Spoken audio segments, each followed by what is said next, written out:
Yo, yo, yo, welcome to the Flex Zone. It's your man. It's your boy. It's your host. Your friendly reminder, Jay Henderson. And we're here with the new topic. Oh my gosh. I think y'all gonna like this. Even though I'll be the first to admit, I feel like Larry King sitting there. I do. I feel like Larry King, but I wanted to give a more impressionable look. So I decided to try something new. And I'm feeling it. I think it looked pretty good. If you're watching the the video part of this, thank you. Thank you. So our topic today is it's like a freedom topic. I think it should definitely be in the top three when it comes to podcasts that I've done. I think this topic is very, very relatable to people that's living in this day and time. Um, Opposed to what the way we got it back when I was younger. I think we've been through so many a million different variations of life changes over the past 20 years when it comes to gas, when it comes to grocery, when it comes to life itself, when it comes to marriage, relationships, that's really where this particular saying derives. I think that people would say this to say to a person that you cannot have me and whatever else you want to do and think that you can enjoy your life like that. So you were limited in a good way because in our lives, we should have limits and boundaries, you know. But the thing is, understanding. When you understand life, then you understand what you limit. You understand what part of your life have boundaries, and then you understand where there are no limits. Because I cannot lock myself into an idea of what life is according to somebody else's perception or the way somebody else perceives life. I can't do that. So the topic, I can have my cake and eat it too, would explain to somebody that you have to take the boundaries and the limits of life that people has put on life. You set boundaries. You set limits, not nobody else. It's if you have I don't want to mislead anybody. If you have a pastor or a spiritual leader, good. That's good. But make sure that your pastor and your spiritual leader operates according to what you believe and understand about God, because they're supposed to enhance and enlighten you. And I've been around some amazing pastors. I've been around some really good pastors. I think sometimes um, in a sense of immaturity, I think sometimes we misjudge people. I think sometimes we mishandle people. But the more you grow, the more you start to understand life, the more you gravitate towards finding that peace that we search for. Um, you realize that peace is not um, a journey that you embark upon. Peace is something that comes with you. Peace is something that you're already equipped with. You just have to tap into it. And when it comes to having your cake and eating it too, I think that colloquial quote can be very, very misleading, because think about people that's in jail. Think about people that's in prison.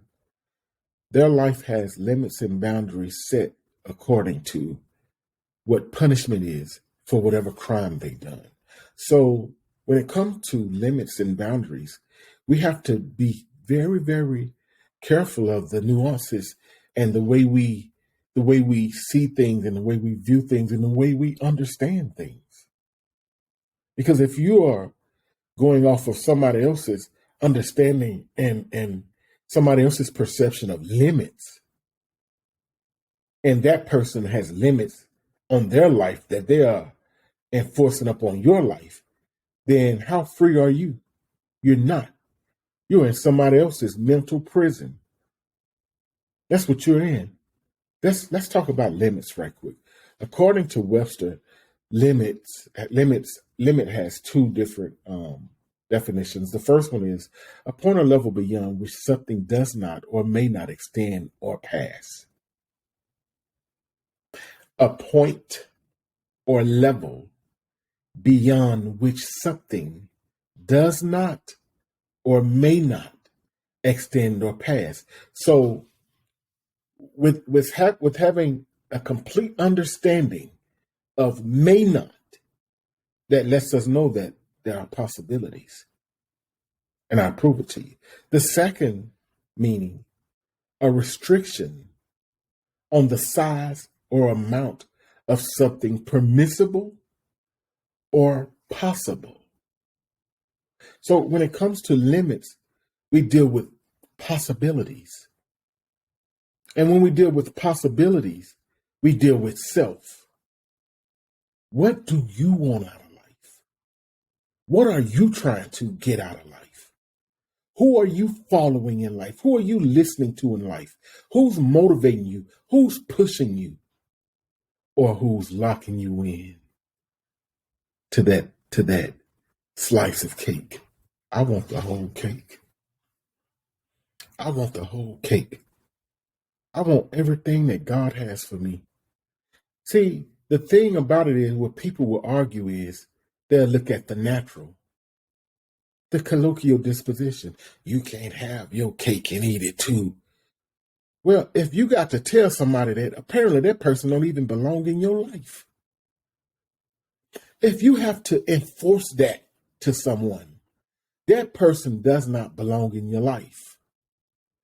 If you got to tell somebody, don't treat me bad, why you got them in your life? Why are they even a part of your journey? The rules that I set for people in my life, the golden rule. My rule is the golden rule. Do unto others as you would have them do unto you. That's my rule. My podcast is a cultural, a society, and in a podcast, and in that, we want to enhance and enlighten and give you a more broad understanding. But guess what? There's another colloquial term that people use. There's another cliche that people use. You can lead a horse to the water, but you can't make them drink it.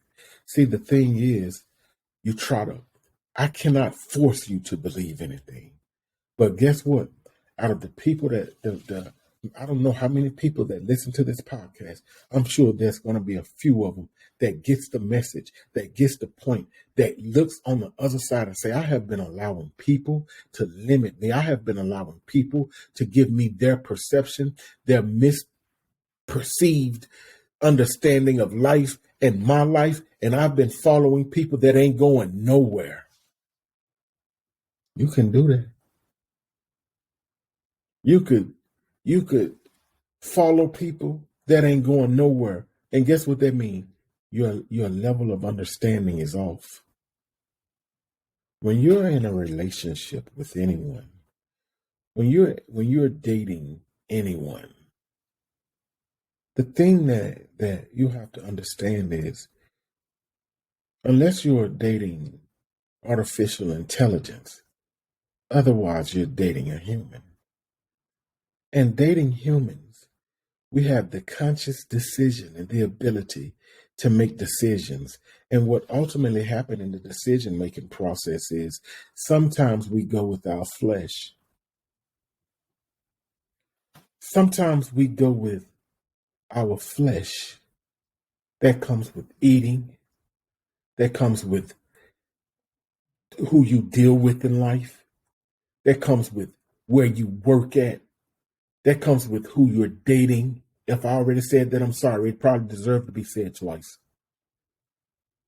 That's what that comes to. So when it comes to allowing someone to lock you into their perception or what they perceive life as, how fair are you being to yourself? You shouldn't have to live your life in a box to please people. If you got to do that, guess what you're dealing with? You're dealing with people that are low in self-esteem. You're dealing with people who don't value life, yours or theirs. And you're dealing with people that have absolutely not an ounce of integrity. And you know what that is? That's a recipe for disaster. And if you're struggling trying to get somewhere in life, if you're struggling trying to get somewhere in life and the people that's around you, it's not pushing you, it's not motivating you, this is a lot of times what we have. We have a person that's motivated, a person that's been around the wrong people their whole lives, and they feel something. They can feel it, and they want to do better and they want more. But the people around them, they won't tell you not to do better. They'll just say, when you get up there, don't forget about me. What? Don't what? What? Why you ain't going? Why are you not on a journey? Why don't you want more? Why don't you want better? And then you tell me you want to benefit from my hard work. You just gonna sit back and wait on me to make it so you can make it, so you can have something, so you could shine, so you could jump in my life. No. And guess what? Guess what? People will tell you wrong for thinking like that. No, if you have the same 24 hours in the day that I do, and if you have the activities of your limb, and you can get up and move around and do what you want to do and get where you want to get and go where you want to go, and you still ain't going nowhere, that ain't nobody's fault but yours. Don't blame me for wanting more. Don't blame me for breaking the chains. Don't blame me for living my life without limits or being locked into somebody's idea of what life is. Basically, being in somebody's mental prison. They're going to get up every day and manipulate you into doing what they want you to do. And you going for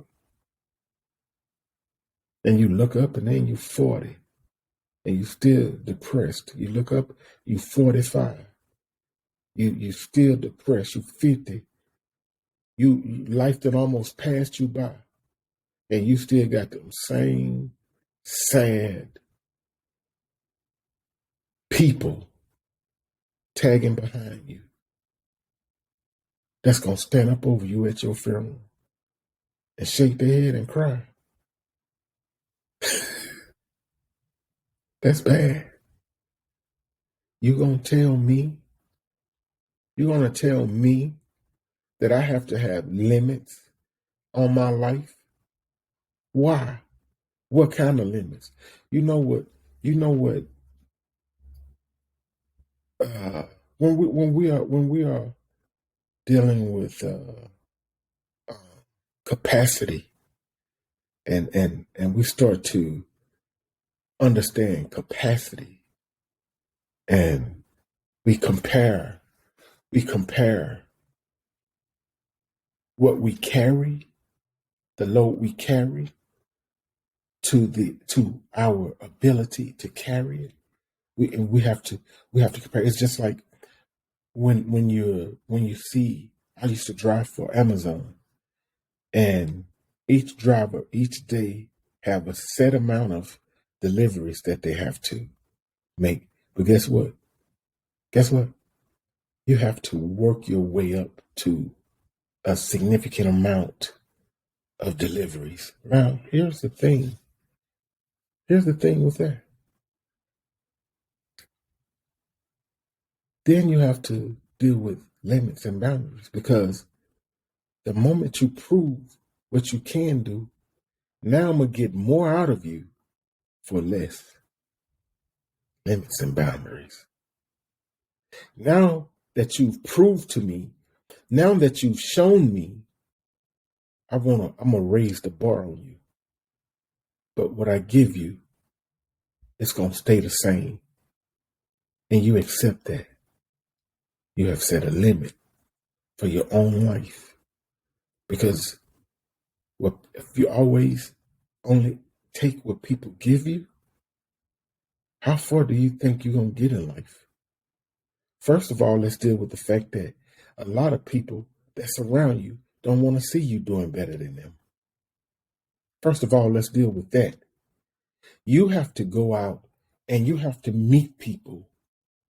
You have to go out, and people that don't know you have to show people that know you the value of you sometime. That's deep. Sometimes people that don't know you appreciate you more and appreciate you the way that people that you think know you should appreciate you. Let's go back to the Bible on this. For a prophet is without honor in his own home, his own hometown, around the people that he know the most, around the people that he loves, around the people that he genuinely care about. That's where he's without honor at. So what does he have to do? You have to leave. You have to get from around people that you're familiar with, an environment that you're familiar with, and you got to get out there and do something. You got to get out there and meet people. You never know what's locked up in a stranger. You never know. Because in your mind, God's going to use the people that you have helped to help you. God's plan says, go out into the highways and the byways. So how can I enhance your knowledge and your understanding? How can I help you get a step further in life if I'm stuck in a box? How?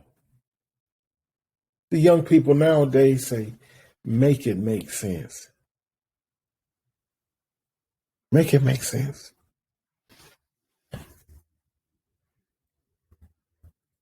Set yourself free. Free from people. Free from people's ideas.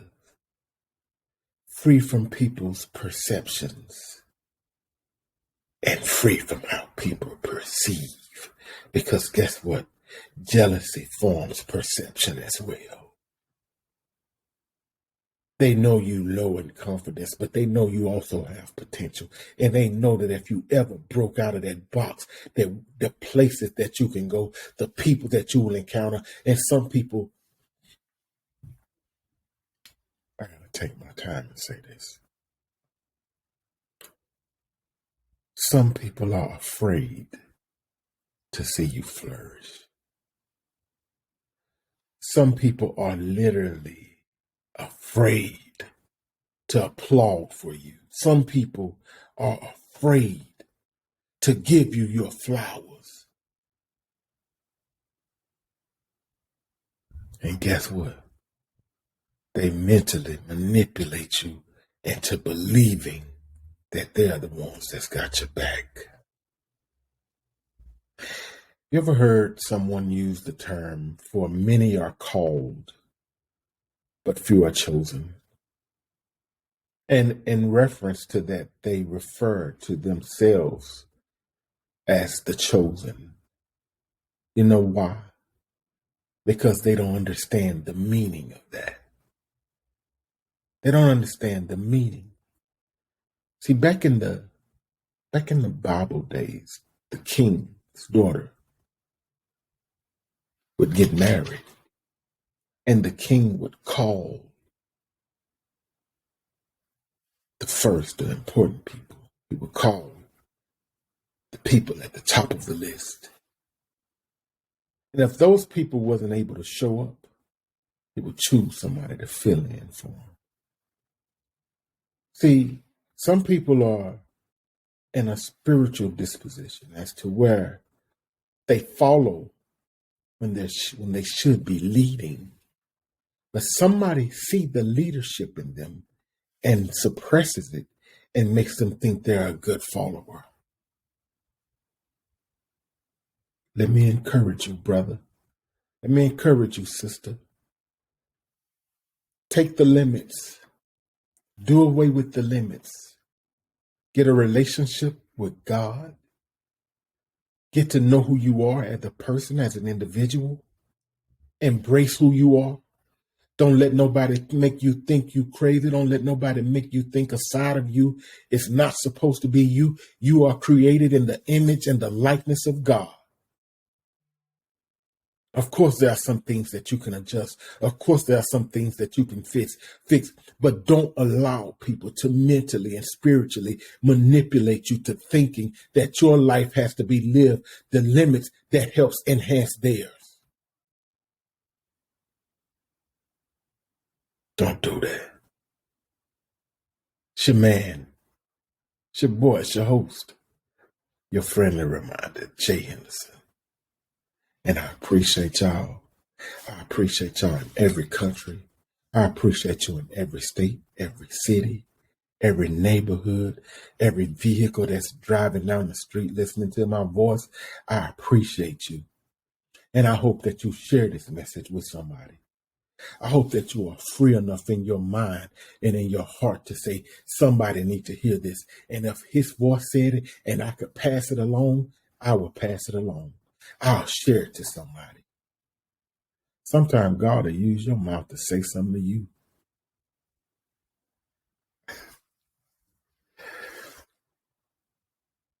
Join us on Pandora, Apple Podcasts, Google Podcasts, Amazon Music, Spotify, Anchor, Deezer, YouTube. Please subscribe to that channel. I appreciate y'all. Join us on Facebook, Twitter, Instagram, Snapchat, TikTok, all of that. And if I see you supporting, I'm gonna support you. I'm gonna give you that back because that's how we grow in life. That's how we make it to the next step in life. We encounter people and we allow people to see God in us and we see God in them. And our light reflects and our light becomes a light in their part of darkness. That's what God does for us. That's what enhancing and enlightening is. It's God manifesting through us to reach other people. So thank you for listening. I appreciate it. I love y'all. And thank you for being in the Flex Zone for 22 minutes and 40 seconds.